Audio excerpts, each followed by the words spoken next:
अस्सलाम वालेकुम, मैं हूं आदिल शाहजेब। हालिया दिनों के शदीद सियासी अदम इस्तेकाम के बाद पुरानी हुकूमत चली गई है और नई हुकूमत तो आ गई है, लेकिन अभी भी सियासी अदम इस्तेकाम पूरी तरह नहीं गया। हुकूमत के जाने के बाद इमरान खान सड़कों पर आ चुके हैं। इस वक्त भी लाहौर में वो एक बड़े जलसे से खिताब कर रहे हैं और अपनी अवामी ताकत से वो नई हुकूमत को मुसलसल ललकार रहे हैं। विफाक, पंजाब और लंदन में होने वाली गहमा गहमी, सियासी बेचैनी और गैर यकीनी को इस सारी चीज़ों ने बरकरार रखा हुआ है। इस वक्त भी जिस तरह मैंने बताया, साबिक वज़ीर आज़म लाहौर में जलसे से खिताब कर रहे हैं, जहाँ थोड़ी देर में हम आपको लेकर जाएंगे भी, जिसमें उनकी तकरीर अभी तक वो नहीं हुई लेकिन यकीनन मानी खेज होगी। बिलखुसूस साबिक वज़ीर इत्तलात फवाद चौधरी के उस बयान के बाद जिसमें उन्होंने हुकूमत के जाने के पीछे एस्टेब्लिशमेंट से मामलात ख़राब होने को मुअर्रद इल्ज़ाम ठहराया था। गो के फवाद चौधरी के इस बयान पर तहरीक इंसाफ की जानिब से कोई बाज़ाब्ता रद्द-ए-अमल नहीं आया, लेकिन गुज़श्ता रोज़ हमारी शो में साबिक वज़ीर ख़ारजा शाह महमूद ने फवाद चौधरी के बयान की तौसीक से इनकार कर दिया। इससे पहले फवाद चौधरी साहब ने एक स्टेटमेंट दी है कि अगर इस्टेब्लिशमेंट से हमारे ताल्लुकात ठीक होते तो हम आज भी हुकूमत में होते। यानी जो अमरीकी साजिश का जो बयानिया पीटीआई ने बनाया था, इसका मतलब ये कि आपने खुद ही उसमें से हवा निकाल दी। मैं इससे इत्तफाक नहीं करता। हमारा बयानिया वही है जो इमरान खान साहब पेश कर चुके हैं और पीटीआई का बयानिया यही है कि हमारे अंदरूनी मामलात में मदाखलत हुई। ठीक है, तो इसका मतलब कि शाह साहब, फवाद चौधरी साहब जो हैं इंफॉर्मेशन मिनिस्टर रह चुके हैं, बड़े सीनियर रिस्पॉन्सिबल एक लीडर हैं पीटीआई के, तो वो अगर ये कह रहे हैं कि हमारे ताल्लुकात इस्टेब्लिशमेंट से खराब थे इसलिए हम निकले, इसका आप उसको बिल्कुल उसकी नफी कर रहे हैं और इस्टेब्लिशमेंट से ताल्लुकात बिल्कुल ठीक थे पीटीआई के। फवाद चौधरी साहब ने किस पस मंजर को सामने रखते हुए बयान दिया, मैं इस पर कॉमेंट नहीं कर सकता। मैं अर्ज कर रहा हूँ जो पार्टी का बयानिया है मैंने आपकी खिदमत में पेश किया है। इमरान खान साहब जो पेश कर रहे हैं मैं उसी को दोहरा रहा हूं और यह हमारी पार्टी की पोजीशन है। साथ ही हालिया दिनों में तहरीक इंसाफ की जानिब से मुबैना तौर पर इदारों के खिलाफ चलाई गई मुहिम सोशल मीडिया पर बिला आखिर इमरान खान ने लबकुशाई करते हुए इस तरह की मुहिम को रद्द करने की अपील की। इस तमाम तनाजुर में इमरान खान की तकरीर उनके मुस्तकबिल की सियासी जो मुहिम जोई है उसका तयन भी आज कर सकती है। यह देखना होगा कि क्या इमरान खान अमरीका मुखालिफ बयानिए से पीछे हटेंगे, क्योंकि उनके इस बयानिए को धचके पर धचके मिल रहे हैं। पहले DGISPR ने किसी किस्म की अमरीकी साजिश को रद्द किया, उसके बाद फवाद चौधरी के बयान से यह तासुर मिला कि पीटीआई हुकूमत के खात्मे में कोई गैर मुल्की साजिश नहीं थी। जबकि तीसरा और अहम धचका गुज़श्ता रोज जब शाह महमूद कुरैशी ने हमारे शो में यह तस्लीम किया कि अमरीकी कांग्रेस वुमेन इल्हान उमर से नाम नहाद अमरीकी साजिश पर कोई बात ही नहीं हुई। आज सेनेटर इल्हान उमर से भी मुलाकात हुई और बड़ा उस पर तनकीद है सोशल मीडिया पर कि जी एक तरफ तो आप कह रहे हैं कि रिजीम चेंज अमेरिका ने करवाया, फिर अमेरिकी सेनेटर से आप मिल रहे हैं, तो एक तो ये बताइएगा कि क्या मुलाकात में उन्होंने इस अमेरिकी जो मुबैना साजिश है उसका उनसे तस्करा किया? पहली बात तो ये है, हमारी अमेरिका के साथ या अमेरिकी कांग्रेस के साथ कोई जंग नहीं है। मत भूलिए, हम अमेरिका के अहमियत को भी समझते हैं और उनके साथ अच्छे ताल्लुकात की अहमियत से नावाकिफ नहीं है। हम सिर्फ ये कह रहे हैं हमें अमेरिका की दोस्ती कबूल है, गुलामी कबूल नहीं है। ये डिस्टिंक्शन आप जरा समझ जाइए। नंबर एक, आज वो आई वजीर आज़म अपना इमरान खान साहब से उनकी मुलाकात हुई, बहुत अच्छी मुलाकात हुई। उन्होंने कहा कि वो उनकी शख्सियत से बहुत मुतासिर है और वो समझती है कि आज इमरान खान करोड़ों 1 अरब से ज्यादा मुसलमानों के दिल की तर्जुमानी कर रहे हैं। जो मुख्तलिफ इश्यूज पर उन्हें स्टैंड दिया है उस पर हम उनको सराहते हैं। उन्हें तो फिर अफसोस भी हुआ होगा जो जिस तरह आपका बयानिया है कि एक अमरीकी मुदाखलत से रिजीम चेंज हुई और इमरान खान साहब को हटाया गया, इसका कोई तस्करा नहीं हुआ इस मीटिंग में? इस मीटिंग में हमने ये डिस्कस नहीं किया, कोई डिस्कशन ही नहीं हुई। अमरीकी सियासतदान आपके साथ बैठी हुई हैं। अच्छा नाज़रीन, इस वक्त फिर हमारे साथ उमर फारूक मौजूद हैं जो कि लाहौर जलसे में हैं और वहाँ से हमें लाइव अपडेट देंगे, लेकिन साथ में आपको ये भी बताते चलें कि बिलावल भुट्टो और नवाज शरीफ साहब की प्रेस कॉन्फ्रेंस भी जारी है वहाँ पर लंदन में मुश्तरका प्रेस कॉन्फ्रेंस मुलाकात के बाद, और उसमें नवाज शरीफ साहब का ये कहना है, साबिक वज़ीर आज़म का, कि मुल्क की मईशत जो है वो तबाह हो चुकी है। तो चलते हैं लाहौर। उमर, ये बताइएगा कि क्या मनाजिर क्या हैं और क्या वहाँ पर जो ये बताया गया जगह जगह कंटेनर्स हैं, क्या उसके बावजूद जो है जलसे की तादाद के बारे में बताइएगा और लाहौर से क्या खबर है इस बारे में?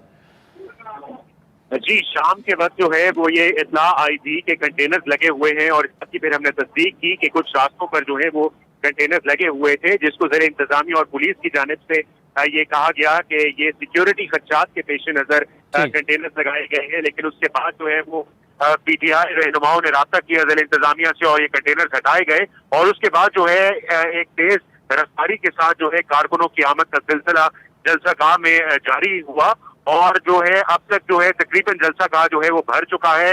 यहाँ पर बहुत चार्ज क्राउड है पीटीआई का जो मौजूद है। अलहदा इंक्लोजर कायम किया गया है फैमिलीज के लिए और खवातीन के लिए खसूसी तौर पर।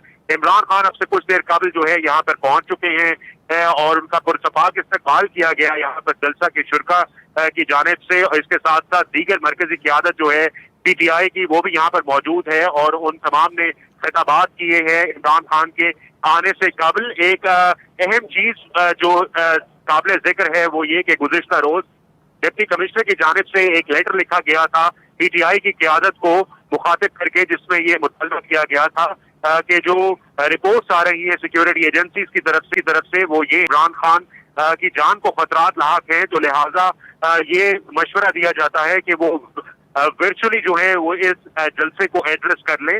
लेकिन पीटीआई क़यादत की जानिब से ये बताया गया कि इमरान खान जलसे में आएंगे और वो वीडियो लिंक के जरिए खिताब नहीं करेंगे। अलबत्ता सिक्योरिटी अरेंजमेंट जो है वो उनको जो है यकीनी तौर पर बनाया जाए।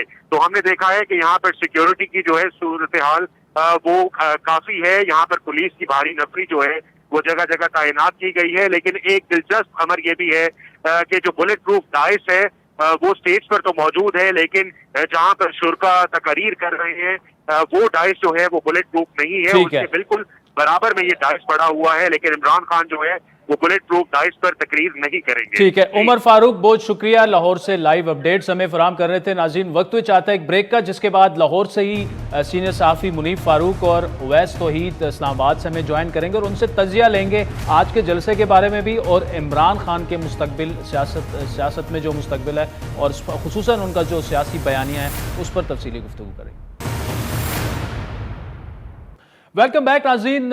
मुल्क की सियासी सूरत हाल किस जानिब जा रही है? इस वक्त मुल्क के दो सीनियर और नामवर सहाफ़ी मुनीफ फारूक और उवैस तौहीद साहब हमारे साथ मौजूद हैं। मुनीफ फारूक साहब, आपसे आगाज़ करूँगा। लाहौर में क्या कहा जा सकता है कि बहुत बड़ा शो करने में इमरान खान साहब कामयाब हो गए हैं? और उससे भी एक बड़ा सवाल ये है कि पंजाब में तो अब गवर्नमेंट भी चेंज हो चुकी है, इमरान खान का जलसा पंजाब की सियासत में कोई इम्पैक्ट बना पाएगा, वो जो नैरेटिव बेचने की कोशिश कर रहे हैं? मेरे लिए कोई सरप्राइजिंग बात नहीं है कि इमरान खान साहब का जलसा बड़ा हो या उसके अंदर लोगों की तादाद ज्यादा हो। जो मीनारे पाकिस्तान पे खास तौर पर इमरान खान साहब के जलसों की हिस्ट्री रही है, आप ये कह सकते हैं कि चले ठीक है कोई एक जलसा थोड़ा सा मदम हो गया, लेकिन इमरान खान साहब का शो हमेशा ही इम्प्रेसिव होता है। लोग आते हैं और एक उनकी जो फॉलोइंग है इमरान खान साहब की वो अपनी जगह मौजूद है।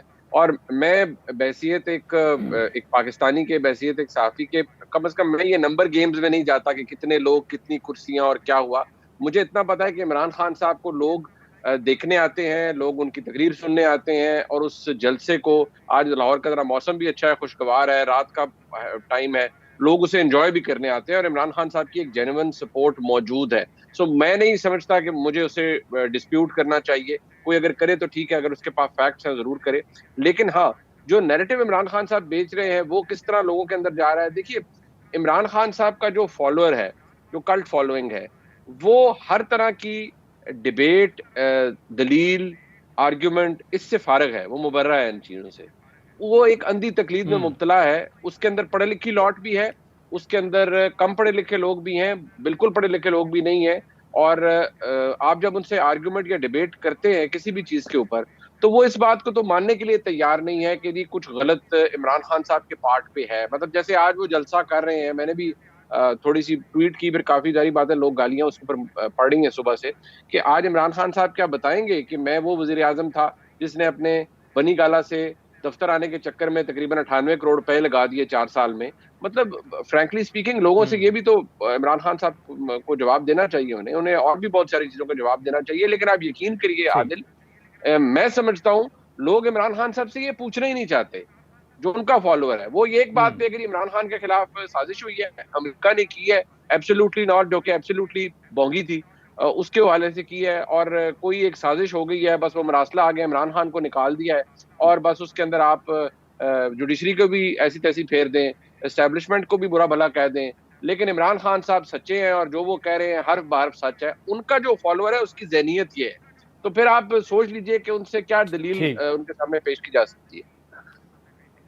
अच्छा, मुझे वैस तो सर जो मुनीफ फारूक आर्ग्यूमेंट दे रहे हैं उसी को अगर आगे हम लेके चलें तो क्या इमरान खान का जो अपना फॉलोअर है, जो अपना उसका पार्टी का वर्कर है, वो तो हमें नजर आ रहा है कि उनका अपना वोट बैंक इंटैक्ट है, लेकिन क्या वो इतना इम्पैक्ट बना पा रहे हैं, चाहे उनका कराची का जलसा हो या पेशावर का या अब लाहौर का, कि वो जो इंतखाबात का मुतालबा कर रहे हैं उसमें इलेक्टोरली स्पीकिंग ये नैरेटिव हमें नताइज में भी नजर आ जाएगा? आप समझते हैं कि इतना इमरान खान साहब अभी तक जो हमें नजर आ रहा है, क्या वो कामयाबी कोई हासिल कर पाए?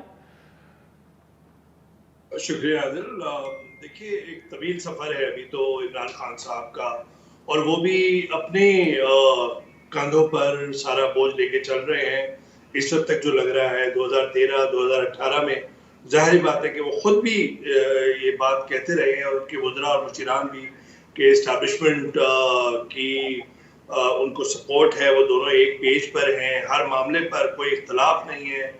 और गुज़िश्ता रोज़ फवाद चौधरी साहब ने, हमें तो अंदाज़ा था और हम ये कह भी रहे थे कि जो खलीज पैदा हुई और जो दरार पैदा हुई वो अक्टूबर के अंदर जब ISI के सरबराह की तैनाती का मसला हुआ, जनरल फैज साहब की और ताख़ीर हुई, और जब इमरान खान साहब ने ये कहा कि नहीं अब मैं इंटरव्यू करूंगा, नाम तो चले वही सिलेक्ट किया जो आया था एस्टैब्लिशमेंट की तरफ से, लेकिन एक दरार पड़ी और उसी का शायद जिक्र किया। और फवाद चौधरी साहब ने ये डिलिबरेटली इंटेंशनली किया है, सियासी तौर पे किया है, और वो ये चाह रहे हैं, खान साहब, जाहिर बात है कि उससे पहले उनकी बात हुई होगी, खान साहब चाह रहे हैं कि ये उनके शेरी मदारी साहिबा जो पहले कह रही थी कि नहीं फार्मूला एस्टैब्लिशमेंट की तरफ से आया है, जो बेल आउट के लिए था वो हमने मदद नहीं मांगी थी, हमारे जराए तो ये कहते हैं कि परवेज खटक साहब थे, फवाद चौधरी साहब भी इन्वॉल्व थे और ये मामला काफ़ी अरसे से हो रहा था। इसको भी छोड़िए, बात ये कि इस वक्त खान साहब का जो सफ़र है वो बहुत ही कठिन है। ये जो उनकी कोर कॉन्स्टिट्यूंसी है, जो उनकी शख्सियत में मकनातीसियत है, जो कैरिस्मेटिक पर्सनालिटी है, उससे तो दो राय नहीं हो सकती। उनके कंटेंट से मैं आप मुनीफ इख्तलाफ कर सकते हैं, इत्तफाक कर सकते हैं, तो उनके फॉलोअर्स तो बहुत हैं ओवरसीज पाकिस्तानी में भी, यंगर जनरेशन में भी, और वो टारगेट ये कर रहे हैं कि 3.5-4 साल को तो छोड़ें, जो महंगाई थी, गवर्नेंस के मसाइल थे और लड़खड़ा रहे थे, और जब बैसाखियां हटी तो वो फिर 3-4 महीने भी वो सपोर्ट बरकरार ना रह सकी।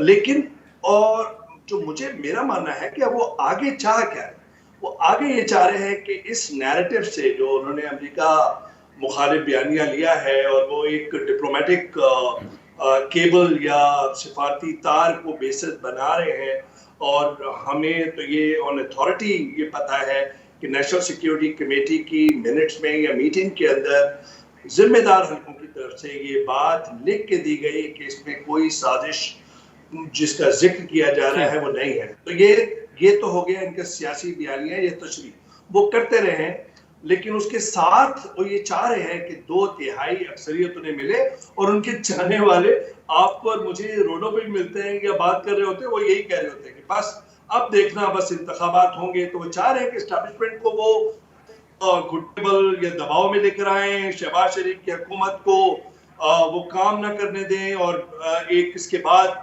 आज के बाद जो एक थोड़ा वक्फा आएगा ईद के बाद, कोई धरना या लॉन्ग मार्च इस्लामाबाद की तरफ अनाउंस करे, क्योंकि 6 से 8 हफ्ते बहुत क्रूशियल है।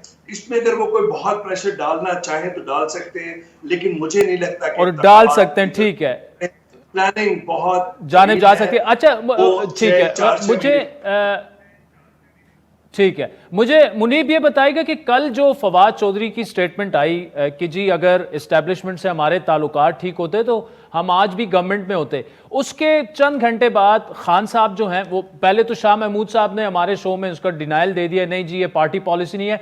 फिर इमरान खान साहब ने भी ये कहा कि जनाब अपने फॉलोअर्स को कि फौज के बारे में आपने बात नहीं करनी। यहां से भी एक कंफ्यूज एक सिग्नल आ रहा है और फवाद चौधरी साहब खुद से तो ऐसी स्टेटमेंट नहीं दे सकते बगैर इमरान खान की मर्जी के। अब अमरीकी बयानिए से तो हवा निकल गई है और फवाद चौधरी की स्टेटमेंट के बाद तो बिल्कुल ही निकल गई है। आगे इमरान खान साहब जो है कौन सा बयानिया आपको लेकर चलते नजर आ रहे हैं? देखिए आदिल, इसको डिसाइफर करने के लिए आपको 2018 में जाना पड़ेगा। आप सिर्फ ये ज़हन में रखिएगा, मैं मुख्तसरन बता देता हूँ कि 2018 में इमरान खान साहब की जमात की सीटें ज्यादा आनी थी, ये साथ सबको पता थी, आपको, मुझे, अवैस तौहीद साहब को पता थी, बीइंग अ जर्नलिस्ट, हर एक को पता था, अंदाजा था। लेकिन क्या वो हुकूमत बना पाते खुद बगैर किसी बैरूनी इमदाद के? ये काम जरा मुश्किल था। उनके लिए पूरा सब कुछ स्टिच अप किया गया, एक मैन्युफैक्चर करके उन्हें मेजॉरिटी दी गई, जिस तरह की भी हुकूमत उनकी जोड़ तोड़ की बनाई गई। सो इमरान खान साहब की हुकूमत फिर बनी, चली, आउटसोर्सिंग पे चली, उसके बहुत से मसाइल हल हुए जो कि पाकिस्तान की एस्टेब्लिशमेंट ने हल किए। इमरान खान साहब की अपनी तकारीर, उनके मिनिस्टर्स की बोंगियां ऐसी थी जिनको पाकिस्तान की मुसल्लह अफवाज की क़यादत उनको उन डेंट्स को सीधी करती रही। किसी मुल्क से पैसे मांगने हैं तो हमारे मुल्क के आर्मी चीफ ने कहा कि भाई हम आपकी मदद करते हैं। हर जगह पर पाकिस्तान की फौज ने उन्हें फैसिलिटेट किया। अब इशू ये है कि इमरान खान साहब ने उनके साथ जो सलूक किया, खासतौर पर पिछले साल, उसके बाद उनको भी फिर एहसास हो गया कि भाई अगर ये किसी के हमारे सगे नहीं है तो फिर ये किसी के सगे नहीं है। उन्होंने फिर कुछ भी नहीं किया, उन्होंने वो किया जो बाय द बुक उन्होंने करना चाहिए था, कि वो न्यूट्रल हो गए। अब इमरान खान साहब को न्यूट्रल पे, उनके न्यूट्रल होने की वजह से तकलीफ हुई। जाहिर बात है, जब वो न्यूट्रल हुए तो उन्होंने अपना हैंड्स ऑफ पॉलिसी कर ली। फिर इमरान खान साहब के इत्तेहादी चिप अवे होना शुरू हो गए। अब जब वो इत्तेहादी चिप अवे हो गए तो उनकी हुकूमत गिर गई। तो इसमें कोई रॉकेट साइंस नहीं है। बट आज अगर वो ये कहते हैं कि हमारे ताल्लुकात अच्छे होते, फैक्चुअली बात दुरुस्त है कि अगर उनके ताल्लुकात अच्छे होते तो इत्तेहादी इधर उधर ना देखते। उनको कोई कहता कि यार आप कोई नहीं, 5 साल पूरे करवाएं, आप अपना ख्याल रखें इमरान खान साहब का, हुकूमत चलती रहती, कुछ नहीं होना था। वो 2-4 फोन अपोजिशन के लोगों को हो जाने थे कि भाई कुछ आपने शरारत नहीं करनी, तो ये तरीके अदम एतमाद ना आनी थी, ना चलनी थी, ना कामयाब होनी थी। So there is no rocket science in it. Fawad Chaudhry साहब जो कह रहे हैं, ये अब एक तरफ ये तरीका कार है। इमरान खान साहब कहेंगे फौज को कुछ नहीं कहना, खुद मतलब ऑफ द रिकॉर्ड फौज को भी पता है इमरान खान साहब उनके बारे में क्या कहते हैं। मैं अब इससे ज्यादा खुली बात क्या कहूँ, मतलब हर एक को पता है इमरान खान साहब के सेंटिमेंट इस वक्त पाकिस्तान की एस्टेब्लिशमेंट के हवाले से क्या है, या ऑफ लेट इमरान खान साहब उनके बारे में क्या क्या बातें करते रहे हैं, वो सब कुछ पिंडी में मौजूद है, पता है। बहुत सारी चीजों का तो एविडेंस भी मौजूद है। अब इससे ज्यादा हम आपको क्या बताएं, आपको खुद बहुत सी बातों का पता है। जी बिल्कुल, इमरान खान साहब से हुई आखिरी मुलाकात जो है वो ऑफ द रिकॉर्ड है, वरना मैं भी बहुत कुछ बता देता आपको। अवैस तौहीद साहब, अब ये बताइएगा कि आगे, अब जिस तरह मुनीब ने कहा कि खान साहब के लिए चैलेंजेस ज़्यादा हैं और हर दूसरे तीसरे दिन ऐसे पहले तोशा खाना का मामला आया, अब उसके बाद जो है हेलीकॉप्टर वाला मामला आ गया। क्या आप समझते हैं, और जो हमें तो नजर आ रहा है, लेकिन आप क्या समझते हैं कि खान साहब के लिए मौजूदा हुकूमत भी इतने प्रॉब्लम्स खड़े कर देगी, फिर आपका फॉरेन फंडिंग केस का फैसला आना है, उसका, इस सारी चीजों का खान साहब की सियासत पर क्या इम्पैक्ट होता देख रहे हैं आप? नहीं, देखिए, जाहिर बात है कि सबसे बड़ा जो एक सियासी मेरी नजर में गलती कर बैठे इमरान खान साहब और तहरीक इंसाफ, वो पार्लियामान से या नेशनल असेंबली से उन्होंने इस्तीफे का जब ऐलान किया तो पार्लियामेंट में होते, पार्लियामेंट के बाहर होते तो एक प्रेशर होता। पार्लियामेंट में अगर 123 अरकान के होते तो 155 से कहानी शुरू हुई थी, वो अब 123 पे है। 123 में से 8-10 या सादिक साहब रोजे में बात कर रहे हैं, कह रहे हैं कि जी और हम, मेरे पास फोन आ रहे हैं, तो वो घट के कहीं और नीचे चली जाएगी। इतने सारे इलेक्टेबल्स आगे किस तरह लेकर आएंगे या किस तरह ढूंढेंगे मुंतखब अरकान जो इलेक्टेबल्स जिन्हें कहा जाता है। एक दूसरी बात ये कि उनको ये लग रहा था कि अगर हम इस्तीफे नहीं देंगे तो बाहर जो हम प्रेशर क्रिएट करना चाह रहे हैं वो शायद वो इतना फायरी ना हो, वो इतना उसमें एक इतना गुस्सा और जो एग्रेसिव पोस्चरिंग चाह रहे थे खान साहब होना, वो तो उन्होंने चले, उनकी जो भी मैं समझता हूँ कि गलती है और ये खुदकुशी के मुतरादिफ है पार्लिमानी निज़ाम में। लेकिन खान साहब के लिए जहाँ चैलेंजेस हैं वहाँ एस्टैब्लिशमेंट के लिए भी हैं आदिल, और इस वक्त की हुकूमत के लिए भी हैं। ये जो बिलावल भुट्टो साहब, जरदारी साहब, नवाज शरीफ साहब, शहबाज शरीफ साहब और मौलाना फजल रहमान साहब ने पूरी एक प्लान बनाया है, और आज जो बैठक हो रही है और चार्टर ऑफ डेमोक्रेसी एक अमेंडेड जिस तरह बातों से लग रहा है कि उसका इम्कान है, उसके अंदर जाहिर बात है 2006 की तरह जो नवाज शरीफ और बेनजीर साहिबा के दरमियान एक मुआहिदा हुआ था जिसको तार कर दिया था बीबी ने पहली दफा, अल्लाह ताला उन्हें जन्नत नसीब करे। कंडोलेंसा राइस आए, अमेरिका आए, कियानी साहब आए, तो वो तारीख के औराक तो हम नहीं पलट सकते, लेकिन वो एक पावर शेयरिंग मेरे ख्याल में एक फार्मूला करना चाह रहे हैं और उसको तोसी देना चाह रहे हैं। उसमें मिलिट्री इस्टेब्लिशमेंट का जिक्र नहीं होगा जिस तरह 2006 में था, उस वक्त बड़ा ओवर्ट किस्म का यहाँ पे मिलिट्री रूल था। इस वक्त जाहिर बात है वो नहीं है, तो लेकिन उसके अंदर भी मुश्किलात होंगी, क्योंकि इस वक्त जो कायरा साहब को वहां लेके गए हैं, अगर आपको याद हो, मुनीब को याद हो, यही कायरा साहब, एतजाज साहब और नदीम अफजल चंद साहब थे कि वो कहते थे जरदारी साहब की मफाहमत की पॉलिसी जो है शरीफ खानदान या नून लीग के साथ, वो हमें बारे नहीं खाती और हमें नुकसान होता है। वो भी गए हैं वहां पे। तो मैं समझता हूँ कि अमेंडेड फॉर्म में एक आएगा और सिफारती भी उसमें मामलात होंगे। शरीफ रमान साहिबा हैं, नदीम नवीद कमर साहब हैं, लेकिन इस्टेब्लिशमेंट के लिए जो है, अगर आप मुझे 1 मिनट दीजिए, देखिए इस्टेब्लिशमेंट मेरी नजर में, हो सकता है मैं गलत हूँ, इस्टेब्लिशमेंट और इमरान खान साहब एक दूसरे के इतने करीब आ गए थे। इमरान खान साहब का जो सपोर्ट बेस है वही कहीं ना कहीं एक कॉमन ग्राउंड है इस्टेब्लिशमेंट के लिए। इस्टेब्लिशमेंट की सपोर्ट भी वहां से आती है, जो एक ब्लाइंड ट्रस्ट है। और अगर वहां पे खान साहब इस बयानिए को पुश करते हैं, जो बहुत मुश्किल होगा, अगर वहां पे एक फ्रिक्शन बनेगी तो वो इस्टेब्लिशमेंट के लिए मुश्किल है। लेकिन खान साहब इस्टेब्लिशमेंट के बगैर अपने तय और इन सारे अपोजिशन में रहते हुए क्या वो इस सफर तय कर लेंगे? मुझे लगता है कि वो इस बयानी को अगर टो करेंगे तो फिर उनका अदलिया और इस्टेब्लिशमेंट के साथ टकराव का एक माहौल बनेगा, जो आहिस्ता आहिस्ता टेंशन बढ़ रही है, एक बड़ी मुश्किल के अंदर फंसेंगे। एक टाइट जो वॉक होती है, टाइट रोप वॉकिंग, वो होगी खान साहब के लिए। दूसरा, शहबाज शरीफ साहब क्या ये प्रूव कर सकेंगे कि ये चीफ मिनिस्टर सिर्फ नहीं है पंजाब के, और प्राइम मिनिस्टर भी हो सकते हैं, स्टेटमैन भी हो सकते हैं? और क्या नवंबर की अपॉइंटमेंट इतने ही आराम से शहबाज शरीफ साहब जो चाह रहे हैं उन्होंने की हुकूमत, वो भी कर सकेंगे? तो there are lots of ifs and buts. I personally think कि इलेक्शन मुझे जल्दी होते हुए नजर नहीं आ रहे, क्योंकि ये प्लान काफी अरसे से बड़े सियासी रहनुमाओं के दरमियान तय पाया था और भी बहुत सारे लोग इसके जामिन थे। चले ओवैस तौहीद साहब और मुनीब फारूक साहब, थैंक यू सो मच। नाज़रीन, वक्त चाहता है एक ब्रेक का, जिसके बाद मुस्लिम लीग नून के सीनियर रहनुमा सरदार ओवैस लगारी हमें ज्वाइन करेंगे हमारे साथ।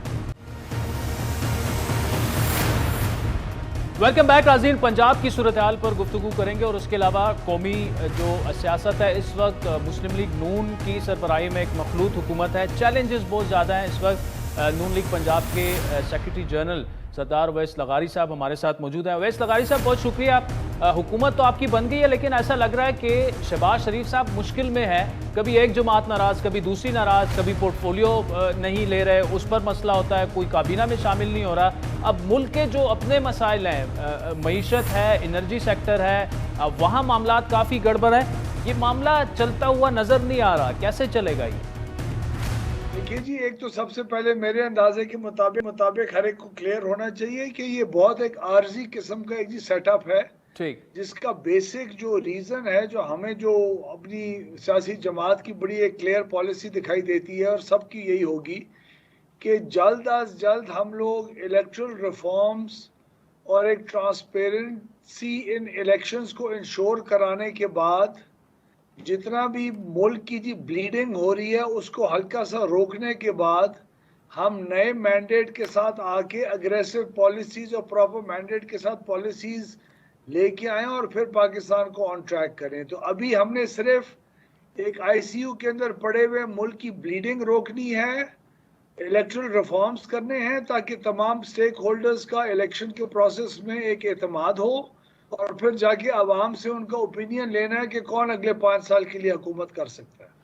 तो अच्छा, उसके लिए मेरे ख्याल में जो हमारे इनिशियल जो पॉलिटिकल पार्टनर्स और एलाइज इस वक्त हम सब हैं, उसके अंदर शुरू में जब एक वो नई मशीन होती है तो 1-2 हफ्ते कम से कम कहीं ना कहीं से मुझे मशीन में से ज़रूर आवाज़ आती है, उसकी ऑयलिंग एंड ग्रीसिंग होती है, फिर मशीन रवा हो जाती है। इंशाल्लाह आई एम एक्सपेक्टिंग कि बहुत जल्दी ये ऑन ट्रैक हम लोग आ गए और आ जाएंगे इंशाल्लाह। लेकिन सरदार साहब देखें, आपकी पार्टी के अपने लोग जिनमें शाहिद खकान अब्बासी जैसे सीनियर रहनुमा शामिल है, वो ये कह रहे हैं कि मौजूदा असम्बली अपनी टर्म पूरी करेंगी, लेकिन आपकी पार्टी में ये आप वाला पॉइंट ऑफ व्यू भी है कि फौरन इलेक्शन करें इलेक्टोरल रिफॉर्म्स के बाद। ये क्यों हमें मिक्स सिग्नल्स मिल रहे हैं? ये हमारी सिर्फ सियासी जमात का फैसला नहीं है जी, ठीक, ये मेरे ख्याल में तमाम सियासी जमातें इकट्ठे मिलकर फैसला करेंगी। उनका भी उतना ही राइट है अपने आप को असर्ट करने का और अपना ओपिनियन सामने रखने का जितना हमारा है। हमारे इंटरनली जो पार्टी के अंदर है, उस जो आपने जिस किस्म के पॉइंट ऑफ व्यू का कहा, उसी किस्म के पॉइंट्स ऑफ व्यू बाकी पार्टीज के अंदर भी हैं। I am sure peoples party में और बाप में और ANP के अंदर और JUIF के अंदर आपने उस दिन खुद सुना, मौलाना साहब फरमा रहे थे कि हमें एज सून एज पॉसिबल अवाम से मैंडेट जाके लेके और फिर पाकिस्तान को फुली ऑन ट्रैक लाके और आगे लेके जाना चाहिए। लेकिन वैसे इस काबीना में कुछ ऐसी तैनातियां भी हुई जिस पर आपकी पार्टी के अंदर से काफ़ी सवालात उठ रहे हैं। SAPM बनाया गया ओन चौधरी साहब को, वो इमरान खान साहब के साथ काफ़ी करीब रहे, लेकिन जो लोग आपके जेलों में रहे हैं वो ये समझ रहे हैं कि ये उनका हक था, मजीद लोग काबीना में शामिल हो सकते थे। क्या वाकई काफ़ी नाखुश हैं आपकी पार्टी के लोग ओन चौधरी की अपॉइंटमेंट से? ये हमारे डिस्कशन रूम्स को फर्निश करने के लिए तो बड़ी इंटरेस्टिंग बातें आदिल भाई। मेरे ख्याल में हमारी पार्टी में कोई भी एक फेयर इलेक्शन प्रोसेस से ज़्यादा इस वक्त कुछ नहीं चाह रहा। उनको नहीं है कंसर्न कि ओन चौधरी साहब 18 महीने के लिए या 6 महीने के लिए या 4 महीने के लिए, जब इलेक्शन कमीशन तैयार हो जाए उस वक्त तक के लिए एडवाइज़र हैं कि नहीं है। ये मैटर ऑफ कंसर्न इतना हमारा नहीं है जितना ये है कि एक फेयर इलेक्टरल प्रोसेस, ताकि 2018 की रिपीट कभी भी आइंदा ना हो सके, वो हो और इलेक्शंस हों। तो पार्टी बिल्कुल अपनी वो लीडरशिप के साथ स्टिक बाय कारी है और सिंगल फोकस एजेंडा है। बल्कि मैं आपको याद करवाऊं कि आज से 2 साल पहले, 3 साल पहले, 2.5 साल पहले, 1.5 साल पहले, जब अभी ये वोट ऑफ नो कॉन्फिडेंस कहीं जाहिर नहीं था, तो हम लोग पॉलिटिकली बड़े ज़ोर से चीखें भी मारते थे और बोलते भी थे, और पार्टी की इंटरनल भी जितनी भी ऑर्गेनाइजेशनल हमारी मीटिंग्स होती थी उसमें सबसे बड़ी प्रायोरिटी और डिमांड जो ग्रास रूट लेवल से हमें आती थी और आपस में भी हम करते थे, वो एक फेयर इलेक्टरल प्रोसेस की थी। तो फेयर इलेक्टरल प्रोसेस आज पूरी कोalition के पास मौका है कि वो इमरान खान को भी फेयर इलेक्टरल प्रोसेस दें, PTI को भी फेयर इलेक्टरल प्रोसेस दें, और हम सब भी एक फेयर इलेक्टरल प्रोसेस के जरिए अगले इलेक्शन के थ्रू जाएं। ठीक है, मुझे एक ब्रेक लेनी है, सब फिर आपसे पूछेंगे कि हमजा शहबाज क्यों हल्फ नहीं उठा पा रहे और क्या स्ट्रेटजी है पंजाब की सियासत पर, भी आपसे बात करेंगे। ब्रेक। वेलकम बैक नाज़रीन। नून लीग के सीनियर रहनुमा सरदार उवैस लगारी हमारे साथ मौजूद हैं। लगारी साहब, ये बताइएगा, हमजा शहबाज को हल्फ नहीं उठाने दिया जा रहा, मामला इस वक्त कोर्ट में है। अब पंजाब पाकिस्तान का बहुत से लिहाज से बैकबोन है, सबसे बड़ा सूबा है, सियासत के लिहाज से भी। क्या अब अदालतें पार्लिमान के मामलात का फैसला करेंगी? जी, आज जो हमने एक उनकी तरफ से किसी वकील की तरफ से पिटिशन थी तो PMLQ और PTI बैक्ड, लेकिन जो एक पिटिशन हाई कोर्ट में जो उसका आज हशर हुआ है और जिस तरह चीफ जस्टिस साहब ने उसके ऊपर कोर्ट के अंदर रिएक्ट किया कि ये किसने दी है पिटिशन, सामने आए और फिर उसको बड़ी सख्ती से पूछा कि ना बुजदार ने कोई पिटिशन दी, ना चीफ मिनिस्टर ने पिटिशन दी जो हटा, ना उसने दी जिसने एक्सेप्ट की, तो अगले लोगों को क्या प्रॉब्लम है। और उन्होंने बाकायदा कहा, और ये आज जो रिपोर्टेड है अखबारात के अंदर, इलेक्ट्रॉनिक न्यूज़पेपर्स के अंदर, वो ये है कि why are people making a mockery of this country. मजाक क्यों बनाया हुआ है इस मुल्क के सिस्टम्स के साथ। एक दिन इस्तीफा देते हो, अगले दिन गवर्नर साहब इमरान खान का लगाया हुआ आइन शिकन जो जी गवर्नर है वो बयान दे देता है कि ये जी इस्तीफा ही एक्सेप्टेबल नहीं है हमें। तो ये मेरे ख्याल में the courts are acting very responsibly हमेशा की तरह, और हमें पूरी उम्मीद है कि एक बाकायदा कॉन्स्टिट्यूशनल प्रोसेस में से जिसमें हम गुजरे हैं वो कल परसों तक पाए तकमील तक पहुंचेगा। और बाकायदा जो इंट्रा कोर्ट अपील के अंदर 2 जजेस की डिसीजन थी जिसकी बुनियाद के ऊपर ये election presiding officer deputy speaker ने होल्ड किया, उसी की इंस्ट्रक्शंस की इम्प्लीमेंटेशन आज रोकी हुई है गवर्नर जी पंजाब ने और परवेज इलाही ने मिलके, तो जिसने रोकी हुई है मेरे ख्याल में तो जी वो straight away contempt of court कर रहा है और आर्टिकल 6 की वायलेशन हो रही है, क्योंकि आप कॉन्स्टिट्यूशनल पोजीशंस के अंदर बैठे हुए हैं और अपनी जिम्मेवारियां पूरी नहीं करे। वहाँ आरिफ अलवी साहब यही कह रहे हैं, यहाँ जी गवर्नर साहब कह रहे हैं, तो इन्होंने पीटीआई की कोई वो लॉन्डी बनाया हुआ है इन पोजीशंस को, विच इज वेरी अनफॉर्चुनेट हमारे मुल्क के। लेकिन साहब देखिए, तहरीक इंसाफ का एक बड़ा स्ट्रांग बयानिया है कि जो टर्न कोर्ट्स हैं जिन्होंने हमजा शहबाज को वोट दिया अपनी पार्टी पॉलिसी के खिलाफ, उन्हें नाअहल हो जाना चाहिए। अगर वो हो जाता है तो हमजा शहबाज जो हैं वो तो सादा अक्सरियत भी खो जाएंगे अगर 63A इम्प्लीमेंट हो जाता है तो। 63A के तहत जब अगर होगा इस किस्म का कोई डी सीट होने का मामला, वो तो अलग एक पूरे इन जो MPA साहिबान हैं जिन्होंने इमरान खान की महंगाई से तंग आके डिसीशंस लिए हैं उनके बाकी इस्लामाबाद के एलाइड पार्टीज की तरह और अपना फैसला किया है, वो उनको आई एम श्योर अपॉर्चुनिटी कोर्ट्स में मिलेगी और इलेक्शन कमीशन में कि वो जो उनको दिखाएं, और पीटीआई को भी मिलेगी कि कौन सी इंस्ट्रक्शंस आपने इन लोगों को दी थी, कब इंस्ट्रक्शंस दी थी, किस तरह उनको पहुंचाई गई, क्या उनके साथ आपकी वेज ऑफ कम्युनिकेशन था। उसके बाद जब आपने इंस्ट्रक्शन दी और उसके बाद असेंबली हॉल से आप लोग भाग गए और जिनको आपने पहले इंस्ट्रक्शंस दी थी अपने पार्टी के मेंबर्स को अगर कोई दी थी, जिसको वोट देने की दी थी, उसी में वो उसको वोट किसने दिया? वो तो फिर पूरी पीटीआई को ना अहल होना चाहिए अगर उन्होंने परवेज इलाही को वोट देने की इंस्ट्रक्शंस दी थी और वोट नहीं दिया किसी ने भी, उस्मान बुज़दार ने भी नहीं दिया, परवेज इलाही ने भी अपने आप को वोट नहीं दिया, पीटीआई के किसी ने भी वोट नहीं दिया, तो उनके साथ क्या होगा? तो ये मेरे ख्याल में एक it's going to be a proper वो लीगल इशू और दोनों साइड्स राइट अपना रखेंगी उसको कंटेस्ट करने का। अच्छा सरदार साहब, आखिर में जाते ये बताइएगा कि क्या पंजाब की गवर्नरशिप पीपल्स पार्टी को देने का फैसला हो चुका है? मेरा तो ख्याल है जी कि जो भी फैसला PMLN करेगी वो पूरी पार्टी को मनोमन तस्लीम होगा और हम पीपल्स पार्टी को अपना एक कोलिशन पार्टनर नेक नियति से मानते हैं और हम ख्वाहिश रखते हैं कि इस बदनसीब सूबे को इरेस्पेक्टिव ऑफ गवर्नर किसका हो क्या ना हो, कौन सी किसकी क्या पोजीशन हो, इट डज नॉट जी मैटर। मेन चीज चीफ मिनिस्टर साहब और उनका एक प्रॉपर क्लियर है हेडेड एक स्ट्रेटजी होगी इंशाल्लाह जो तमाम एलाइज के साथ मिलके होगी। And we are not going to be focusing on कौन गवर्नर है नहीं है, जो ऊपर से फैसला हो जाएगा पार्टी के अंदर उसको मनोमान इंशाल्लाह बगैर किसी गिले शिकवे के तस्लीम करेगा हर PMLN का वर्कर इंशाल्लाह। चलें वारी साहब, thank you so much for joining us. नाज़रीन, आज के प्रोग्राम पर आपके फीडबैक के मुंतज़िर रहेंगे। हमारा ट्विटर हैंडल है @आदिलशादेब। मुझे मेरी टीम से मेरी इजाजत दी। हर पीर से जुमेरात अपने पसंदीदा show live with Adil Shahzeb को YouTube पर देखने के लिए डॉन न्यूज़ के ऑफिशियल YouTube चैनल पर आएं और सब्सक्राइब करके बेल आइकॉन भी प्रेस करें।